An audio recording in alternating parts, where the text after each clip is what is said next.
Graduation ceremony চলছিল, কিন্তু এই ছাত্রের জন্য এই দিনটা পুরো অপূর্ণ ছিল। কারণ তার বাবা, যে বাবা পড়াশোনার শুরু থেকে শেষ পর্যন্ত প্রতিটি মুহূর্তে পাশে থেকেছেন, তাকে সেদিন ঢুকতেই দেওয়া হয়নি সেই গ্রাজুয়েশন সেরেমনিতে। কারণ তিনি তার কাজের ইউনিফর্ম পরে এসেছিলেন।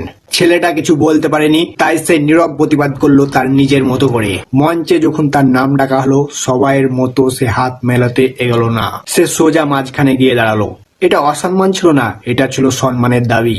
একজন বাবার জন্য যিনি সারা জীবন পরিশ্রম করেছেন, ঘাম ঝরিয়েছেন, যেন তার ছেলে সেই মঞ্চে দাঁড়াতে পারে। আজ সেই মানুষটাকে ফিরিয়ে দেওয়া হলো শুধুমাত্র তার পোশাকের জন্য। তার সেই ছোট্ট ইঙ্গিতটার মধ্যেই ছিল বড় এক বার্তা। কারণ এটা শুধু গ্র্যাজুয়েশন নিয়ে নয়, এটা নিয়ে যে কারা সম্মান পায় আর কারা পাত্তাই পায় না।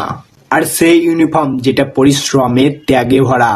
সেদিন সত্যিই উনাকে ঢুকতে দেওয়া উচিত ছিল। আর শুধু ঢুকতেই নয়, সামনের একটা সিটে বসতে দেওয়া উচিত ছিল।